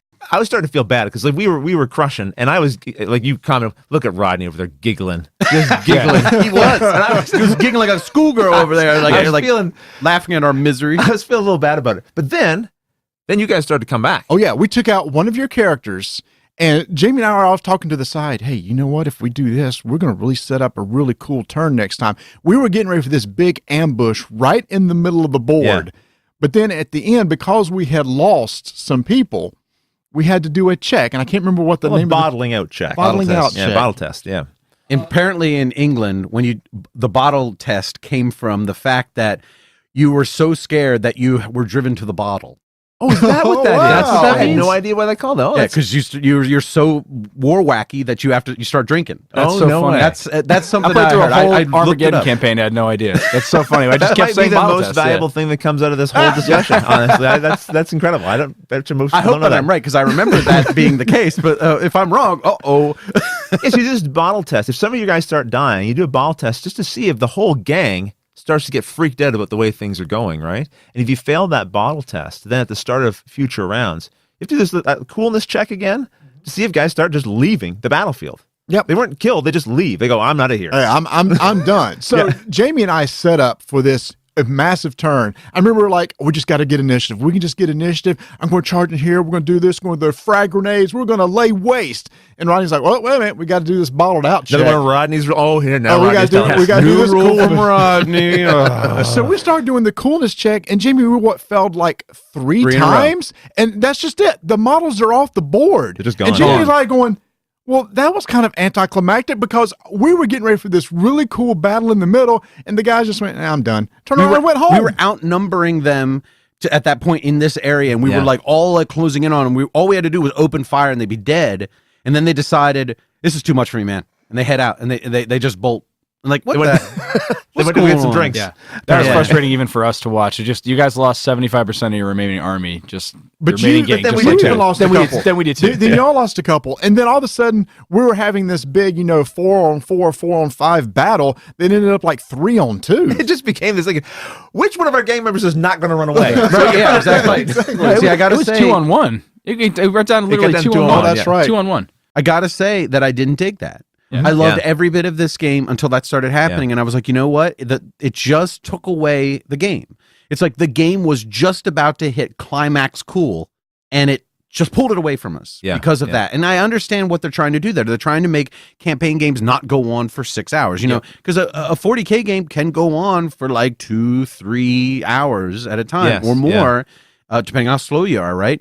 This game, they're trying to keep it shorter games. Like and for a campaign, your guys would want to leave because they wouldn't want to die on the ground and drop all their guns, And all be you dead. wouldn't want to lose your dudes Yeah. because you got to pay to get more, right? So you're going to want to bottle out. Many cases in Shadow War Armageddon, like Matt was talking about, you want to lose the game because you're like, okay, I got to lose this game now so that I don't lose all my guys. Yes. You know, so I understand Right. why it's there, but for a one-off game like we just played, it just kind of killed the fun. I agree. We had the whole session was about 2 hours and 15 minutes, which included our learning. So I think we all felt like, once we all knew this well, this could be a 90-minute skirmish match, which is Yeah, pretty good. easily. But yeah, it felt like something was sucked away at that moment when the guys just started departing, like they So did. there's no reason why you couldn't sit down and play. We say we're going to play a one-off, and by the way, we're not going to worry about the bottle out thing. Right, we're just going to fight until our guys We're are just dead. going to fight Yeah. until we complete the scenario objectives, and whoever has the most points or last man standing or whatever wins. So It doesn't technically affect most of the game. Now, there might be in there somewhere like an ability that some guy has that lets him do better on that. So then that cheapens that character Right. because he's no longer Oh, that's a using good all point. of his abilities, right? So that's whenever we talk about house rules and things, I always think that. I'm like, what in this game would be affected by that not being there? Right. I don't know if there are because I haven't looked at all the characters and maybe there's skills later on, but who knows? Matt, we're getting ready to go to PAX Unplugged, and I know that you and Joel Eddy from Drive Through Review have planned this massive 40K game. All right, and you've been prepping for this, and you two guys have been talking online and talking some. In fact, you've been talking in another level that I just can't even comprehend anymore. I'm sitting here trying to learn how to play 40K, and I'm reading through some discussions between you guys, and my eyes just glass over because I just can't keep up. So, as a person who's gotten really into 40K and enjoying it and stuff, what would make you play one over the other? It's like, why would you say, okay, you know what, I'm going to play Necromunda today because. Well, first of all, I mean, I'm the biggest game of this will be the biggest game I've ever played of 40K. It's only going to be 1,500 points, which is still like I have like 40 models on the table. That's a lot, and the biggest difference right off the bat is small model count. You know, Necromunda is 6-on-6 most of the time, and you've got a small model count. You've got a relatively small area, like what we were playing on, like a 2x2 for Something that like intro that, one, yeah. like 2 feet by 2 feet Yep. for this one. And I thought that worked really well for Necromunda. Like it was a good tight combat, lots of good cover to hide behind. 40K is just a different animal. It's very much it's a hobby game almost. You know, it's A in lot a hobby more in models to itself. assemble, Matt. A lot more models to assemble, a lot more models to paint, a lot more little rules to remember for each individual army. And yeah, I mean, the biggest thing is setup and teardown is very different. It's a much more involved game. I think Necromunda is very much more towards the board game side of miniatures. If there's, you know, if it's somewhere in the middle for me, where 40K is like, that's going all out miniatures, Necromunda, and then there's got a board game on the left. Necromunda is somewhere right in the middle for me. But I'd say still a little bit more towards the mini side just because of the assembly and the little, you know, some of the fiddly or crunchy rules and stuff. But definitely a big difference. For you two guys, what's going to bring you to the table to play Necromunda over, say, 40K or Age of Sigmar or whatever? For me, I mean, certainly I have the nostalgia factor, which is going to appeal to me, right? And I'm going to be happy to go kind of back into that universe. But I mean, I really do like that aesthetic, and I do like the small model count. And if the games are like between 1 and 2 hours to play, that's going to be very appealing for me, being able to play on a more regular basis, because that's probably what my life can afford. 1 or 2 hour miniatures game type of thing with a friend, maybe once or twice a week to be able to do a campaign. And I kind of like that whole campaign system. I love that there's going to be that connection between our games. Every time we play a new one, we're building on the last one we played. Everything matters. That's going to be fun, I think. I think my major thing reason I would play this over 40K, any of them, even like War Machine or many of those, is these characters truly have personality if you put them into it. If you put that into them, because you can have that, and that's what you're supposed to do. If you look at the old pictures of people's old Necromunda models. They have their name written at the bottom of the base. Right on the base edge. Yeah. Yeah. And like it's a name that guy made up. Bender and I would play Shadow War Armageddon, and we would have all you guys, like we'd have a Rodney and a Marty and a Matt and a Jamie and a Bender and a Steve and a Chris and everybody that we know were our dudes. And when you go into combat with a guy that you created, like an RPG character that you are invested in, it becomes a personal thing for you. And that guy starts to have a story of his own. And since it is only like 10 guys or 15 guys, if you expand out and get a couple more guys, you can really spend the time to make those personal connections with your miniatures. I now have a personal connection with this toy. Yes. And when this toy dies, I feel bad. And that's really where this game's going to come in, because even in Shadow War and 40K, you got a Space Marine standing there. He's a guy in armor with a big helmet. You don't see his face. You don't really know his name unless he's a named character, but he's been named for you. This is a personal experience miniatures game. You make all these guys your own. And the miniatures themselves have so many, we didn't really talk about this, but like different head styles, hairstyles. You can really go like, I want to put this hair on this one. I want to put the gun in this position. You build everything from the ground up. So by the end of it, you're looking at that model. It really feels like your model. You know? Yeah, and you could put whatever gun in his hand, whatever item on his belt, you know, whatever clothing you want on, like as in like you could paint it up, you could put little things on it all over the place. It's a very personal game. I agree. Yeah, you know, it becomes your own. You make it what it is, and I think that's different than most games. Besides a role playing game, this is the closest thing you're going to get to that level of personalization, and that's fun. And personally, I think I'm kind of along the lines with you, Matt. I get intimidated when I sit down to play 40K, even with the Dark Imperium box, just seeing all the models there. And intimidated is like, I need to get all these painted, I need to get all these assembled, where it does take some assembly for the Necromunda also, it's just a lot fewer. And it's like, hey, I'm going to go buy this new gang, and there will be future gangs coming out. I'm not sure of the release schedule or anything like that, but more gangs will come out. Buy a gang, assemble them, and like you said, create a story around these guys, and you go in and play this game. So, in starting to wrap this thing up, let's say Joe Gamer walks in here right in the middle of the floor. Well, get out. We're recording a podcast. Joe, that's first. Shut the door behind you. Joe, if you're this type of gamer, you will like Necromunda. Or Joe, if you're this type of gamer, you may not like Necromunda. How would you answer that? Joe, if you hate assembling miniatures, you will not want to play Necromunda. But if you're looking to dip a toe into assembling miniatures, this might be a decent start because it's a small model count to get started. If you played Shadespire, for example, and you really like that and you don't want something much more complex than that, Necromunda might not be your thing because it's not going to be a simpler game, or even on par. I'd say it's more complicated. If you're a board gamer, which is mostly your audience, Marty, who is a new hotness guy, this ain't the right way for you to go, because you're not going to buy this, play it once, and then have fun.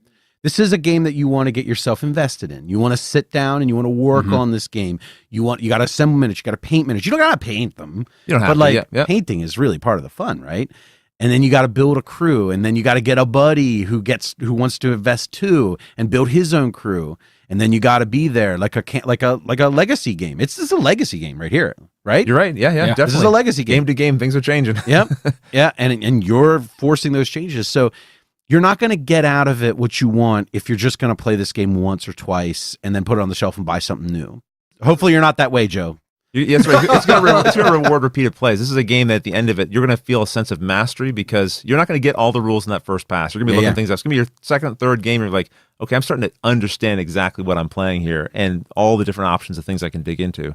Yeah, I agree with that. And I think this, if Joe, you're the type of gamer that likes to really pick up a game, like it's an expensive game. You know, you're looking at 120, 130 MSRP, something up there, plus the Gang War book, you know, so you got to spend some money on this one. But if you're someone that really likes to sink their teeth into a game, if you've got a buddy to play with and you guys really just like to dive in and explore a game, there's a lot of game to explore here. You know, like I agree with Jim. If you want to dive in and move on to the next hotness, you know, move on, go board game to board game, it's not that kind of game. No. If you can dive in, get invested in this game a little bit, get into the character customization, get into like some terrain building stuff, maybe build your own terrain, maybe buy some terrain, all that stuff. Like you can really go nuts. You could, you know, put a table in your basement or your game room and make your own custom, you know, Necromunda terrain area. It's like model railroading. You got to play a game on it. Dude, exactly. Yeah, you can. If you don't have to do that either. You can play with just what's in the box, and you got a lot of game there. I think there's some decent stuff right in the box, but definitely a game that has a lot of longevity. Just you can really sink your teeth into and play for a long time.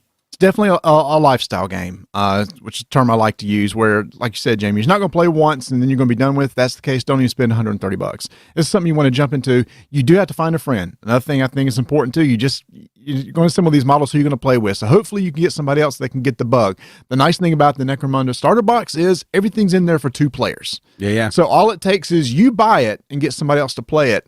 And you're set, and everything that is you need in there. I think that's an advantage over something like 40K or Age of Sigmar, where it's like, get the base box. Oh, but that's only like 900 points. I mean, you're gonna have to go over here, and maybe you want to buy the start collecting box and get into this. But if you want to dip your toes into a miniatures game and get a full miniatures experience with a full rule set, but the expense is really just kind of paying for that initial gang without having to invest so much money in so many models, this might be the way to go. And this is the thing I opened up with, said the thing I kind of had an issue with Games Workshop before is because their stuff was so expensive and it was so hard to get into.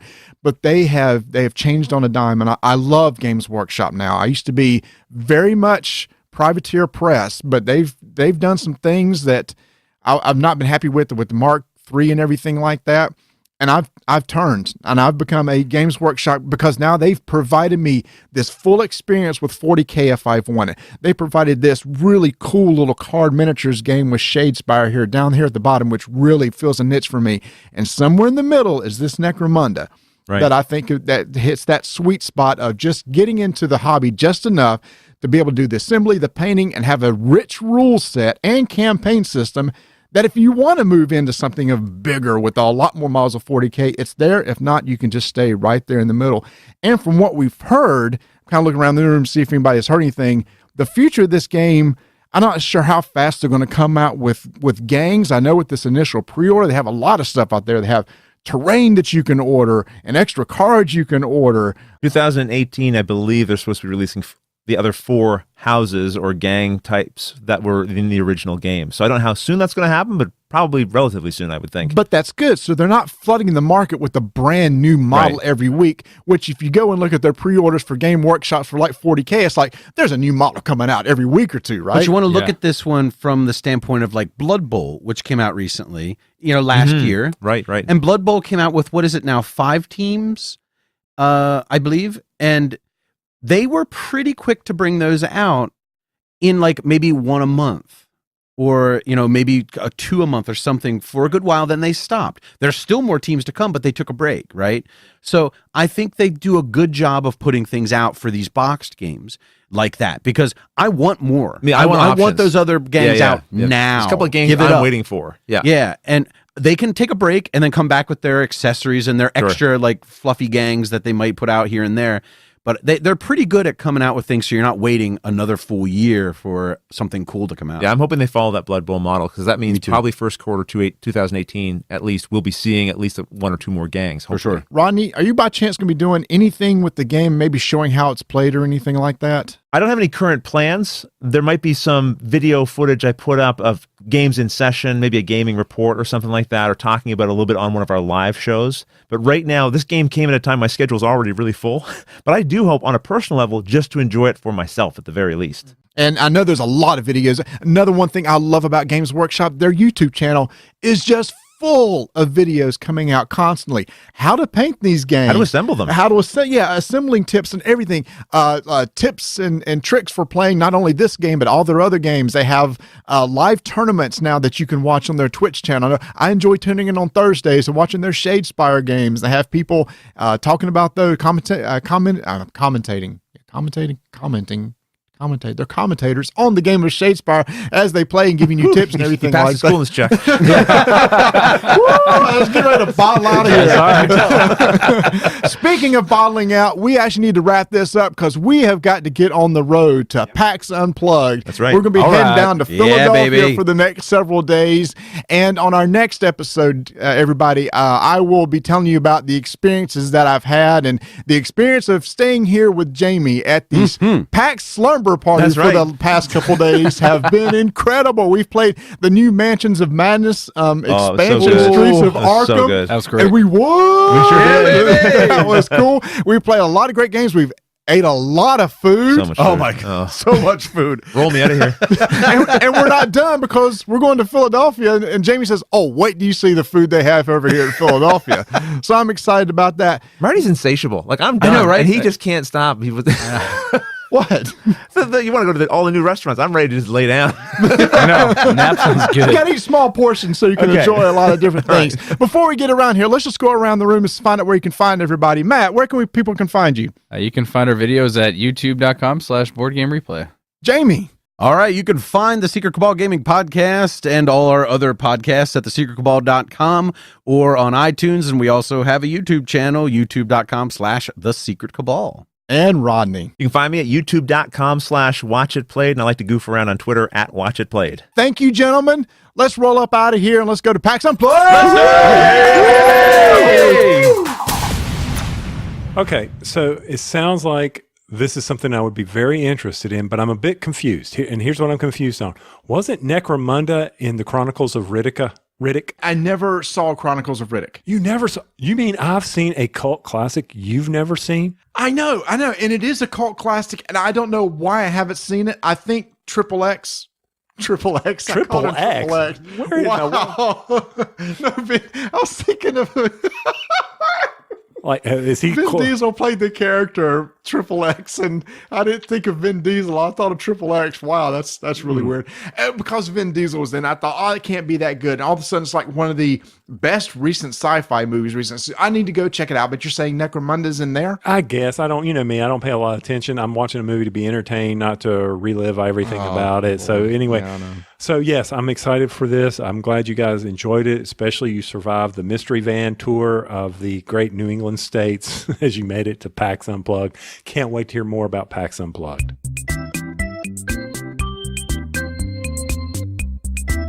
Portal has some incredible stuff coming out in 2018. If you haven't heard about these announcements, check it out. Robinson Crusoe is going to have a new expansion called the Lost City of Z coming out. Also, there's going to be a companion app like First Martians has. Imperial Settlers has an expansion coming out. Alien Artifacts has an expansion coming out. And if you like Tides of Time, you'll soon be able to play it on an app. All of those is going to make Portal in 2018 yet another great year. Ignacy, I just don't know how you have time to sleep. You're doing so much. So make sure to keep an eye out for more announcements from Portal and when these games will be coming out in 2018. And you could do that by going and checking out portalgames.pl.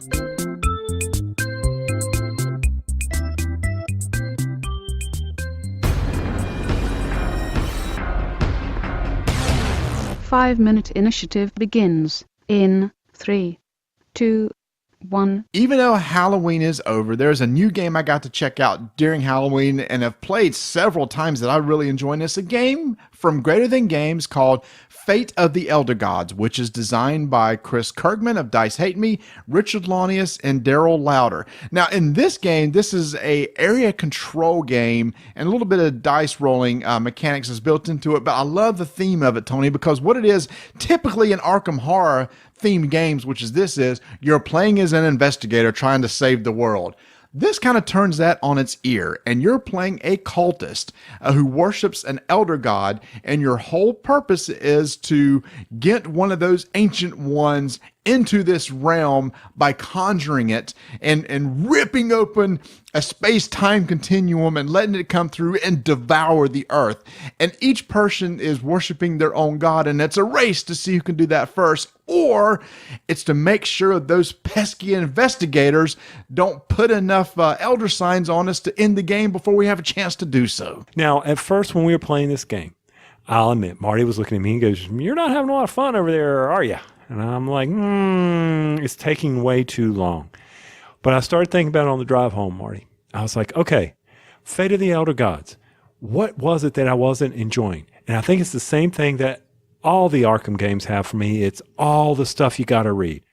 I think after you've played this game multiple times, I mean, don't get me wrong, guys. This is a very good game, an enjoyable game. Once you get past knowing all the text and knowing what you need to do. I think it would move so much quicker if we knew all the gates and knew what we had to do and we just got through it, because the mechanics were very simple in this game. But for me, it kind of drug on. But I think put it back on the table. Let's go again. Let's keep playing this thing. And I think I would enjoy it more than I did the first time I played it. Matter of fact, I'm pretty darn sure I would enjoy it more. I like the resource management of this game. On this board, there's 6 locations that you can go, and you have these spells in your hand, and you play a spell on the color section that you want to go to, and you move the fate figure, which is a nice looking figure, over to this area, put an investigator in that location, and you get to do that ability. And it could be getting magic cards, it could be getting artifacts, it could be attempting to put a seal on the board, or it's getting more of your cultist out of the abyss into your lodge so that you can deploy them. And if you have 3 or more guys in an area and you have the most, you have area control, which gives you special abilities. I agree, Tony. You have to remember what each of those locations do, but it's the idea of doing it in a correct manner so you can have enough dudes over here at this one area to try and do all this with the purpose of trying to move your summoning token around to 9 before, the investigators infiltrate your lodge, and then you have to do roll-offs on that to see if they put any elder signs on you. But then, Tony, there's some stick it to on this game too. I mean, cultists aren't going to be nice to each other. Did you not enjoy the element of like, ooh, guess what? You're cursed, and you don't know what the curse is, but when it triggers, somebody will let you know that something bad happened to you, or ooh, I'm going to kill off some of your dudes and stuff like this. So it does have some of that, take that element to it. Did you like that part? Yeah, I liked it. I didn't feel that it was very mean or anything. It was just part of the game. Especially the curse was interesting in the fact that, okay, so I'm concentrating on where I'm going to go and what cards I need to play, and yet I got to remember that you're cursed, which I'm holding that card, so I got to be triggered. So I'm over there constantly counting how many dudes you got on the board.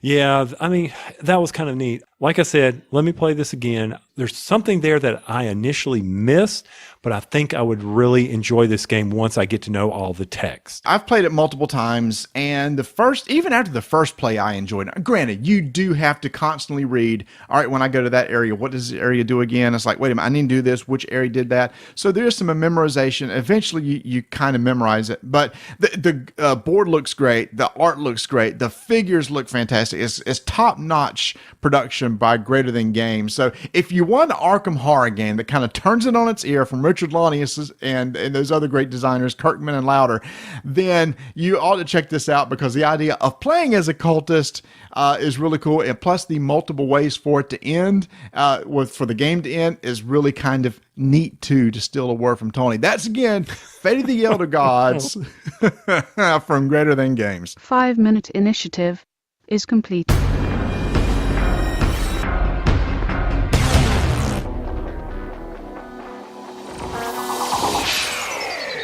I got a question for you real quick. You ready? Yeah, I'm ready. We played Sidereal Confluence, and then we followed it up with Century. Yes. As kind of a palate cleanser. A palate cleanser. Okay. Interesting you say it that way. Well, I think of it kind of like what we did. You had to clean the palette so we could tell the difference. And, I talked about they're both, and Emerson has even mentioned this. Century was a big spreadsheet for him. Yeah, because he had to figure out how all the cards worked as far as the cards for upgrading and downgrading and everything, and make sure that, I guess each cube has a value to it, right? So you make sure that the cards are all balanced. When we played the two, so my question to you is, were you like, okay, these are two completely separate games, or they're close enough that one's way lighter than, you know what I'm trying to get to? Which did you? Oh, I didn't even put those two together, Tony. You're right. Those two are somewhat kind of similar, aren't they? And then the fact that you're getting cards which are kind of synonymous to the machines in a Confluence, for the goal of playing this card and transferring these cubes into other cubes that I can use to basically meet the requirements to get victory points. Yep. Wow, you hit on something I didn't even think of. I guess that is, if you've played Century Road and then explode it like 10 times, add way many more cubes and way many more cards, I guess it's kind of something like that. Yeah, but it was the same thing of, okay, I've got to get the engine from the certain cards. I mean, yeah. I guess my point is that if you enjoy Century, then you should definitely check out Confluence. Okay. Hold on. It's hold on. Let me hear it again. Sidereal. Let's just call it Confluence. Let's just call it SC. Let's just call it SE. Well, that's StarCraft. But if we just call it, if you type in Confluence at BGG, guess what comes up? That's the first one. Oh, really? Mm-hmm. Nice. Or was this past one? Yeah. What? Another game we got. What? Just chill out. Another game that we played that we didn't talk about is Whistle Stop. This is a game from Bezier Games. We had Ted Alspach on a few episodes ago. This was a game that was limited release at Gen Con. He had some at Essen, and it's supposed to come out in December. They sent us a copy for us to check out. Tony, you played it. You brought it to me. You taught us, and we've played it. And the reason why we didn't talk about it is because, and we're excited to announce, that we are going to be guests on the Blue Peg, Pink Peg Gaming Podcast later on this year. And this is a game that us and the Pegs are going to review together. So basically, I could record about, 30 seconds and be done? I'm not going to get any words in edgewise. I know better. I've listened to their show. Rob's going to get all hyper up. Christina's going to have to bring him down. Patrick's going to have to bring common sense to the ranks. And then, and then you're going to talk about the rules. And then I'm just going to sit here and go, yep, I liked it. Maybe that, I wonder if that's part of the reason why Jeremy left. He just couldn't fine, I'm out of here. Yeah, if you're not going to let me talk, why do I even have to waste 2 hours? That makes no sense to me. My gosh. But anyway, we're super excited to go. Yeah, we're real excited about this. Oh, wow. What did you say? Am I throwing shade again? Sure, you're throwing shade. No. Yeah, so we're okay. I'm excited to make an appearance with those guys and lady over there as they're looking to fill in that fourth seat. I think they're doing interviews or auditions, right? Are you going to audition for it, Tony? Heck no. I got a full-time gig unless you got something else planned for me. No, I don't. I so wait a minute. Hold on. There's a fourth seat. So we got half a cheek on each seat? Half a cheek each. I'm confused. So, I'm excited to be on this show. This is going to be a blast because Rob and I had a blast when we did the charity event at Gen Con. He and I were just having a big old time, and I appreciate everything that he did to keep me on track there. I think I was trying to throw him more off track than vice versa. So yeah, here's the problem is we're going on to a show where these guys are like improv specialists. Those two guys used to do like improv and stuff together, right? And you and I are just a bunch of hosers, to use a Canadian term. We're two goofball engineers who barely can speak a word of English correctly, which is why I had to go back and always listen to when I wanted to pronounce. Hold on, I got to hear it again. Sidereal Confluence. Oh, and then Sentinel. Yeah, of course. Senti. See me say it again. So I'm kind of intimidated to go on here because they're going to be quick-witted and back and forth all over the place, and I'm just going to be, that was a good one, Rob. Yeah.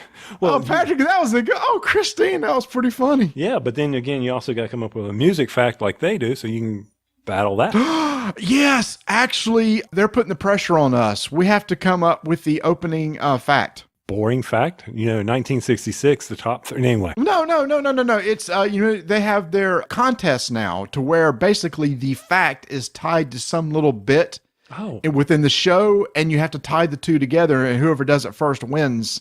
I don't know, a Rob sock or something. I don't know what it is. Okay, yeah, I'm so far behind on listening to everything because the house sold, Marty. I am in serious pack mode. Our game day, that was it. Done. Boom. Here we go. It's time to put it all in boxes and get it ready to move out the door here. I cannot believe that. Oh, man. Well, good. Well, I hope you have everything set up by the next time we record in your new studio or wherever you're going to be. I'll be coming over to your house. That's fine with me. We'll do this. We'll do it live. And be together for our 5th year anniversary. Yes, one of the episodes in December, we think it's the latter, will be our 5th anniversary episode where I don't know what we're going to be doing, Tony. I know we've got a great prize lined up. We got that lined up this week that you peoples will want to hear about, because we're excited. It's our biggest giveaway yet that we're excited to do. And as always, Tony, I'm sure we'll have some sort of survey as one way to enter into that contest. You love your surveys. Yep, love my surveys. Got to get them out there. Wait, so you mean that thing that we got that email about was not for me? It was not for you, so do not take advantage of that. Empty cart. Okay. Okay. Yeah, you will definitely want to stay tuned for that. I don't know, one of the ways you're going to have, we always like to do this multiple ways of entry. Obviously, the survey will be one, but one of them is our BGG Guild. All you have to do is go to our Board Game Geek Guild at 1589. All you have to do is like it, hit subscribe, or whatever, join. It's join guild. You are automatically entered, because we'll take all the names of our guild and throw them in there, and they get one entry into this contest. I can't make it any easier if you don't want to have to deal with surveys or anything. So please go do that at 1589. Tony, we got a couple big things coming up in December, right? We've got the Blue Peg, Pink Peg. We got our 5th anniversary, and then it's just the holidays around the corner. You better be drinking a lot of Coke Zero sugar. And we also have a game that's coming up that it was delayed in release, but you and I are going to play Fog of Love. Yes, we are. This was actually going to be it's going to be in big box stores, right? Yeah, it's supposed to be in Walmart. And that's going to come out in December. So we're going to be talking about Fog of Love. Marty and I are going to see if we're compatible. Oh, jeez, that sounds uncomfortable. That's right. Now, and you mentioned, 5th anniversary. We don't know what date it is or anything like that. Isn't that how it always is? I mean, I got married on February 29th just so I could remember the date. Yes, that's true. And we're trying to get a big thing ready to announce for our 5th anniversary. So you'll definitely want to come back for that. And Tony and I are excited about it. It's actually something that we've been working on, Tony, since the spring? Forever. Yeah. We can't wait to talk to you about this, and we're excited. So, Tony, I think that's it. That's going to wrap this up. Thank you, everyone, for listening. And Tony, keep rolling dice and taking names.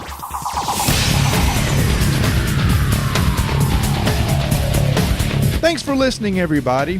Please come join our BGG Guild at 1589. Like us on Facebook. Follow us on Twitter at Dyson Names, Instagram Dyson Names, and please leave us a positive review on iTunes. EEO! We're doing our outro, and I'm trying to come up with something funny.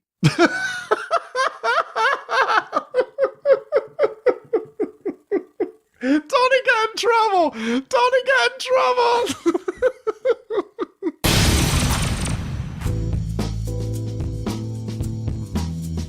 Hey, Marty, Nick just got back from Essen, and he's filling those Essen mule service.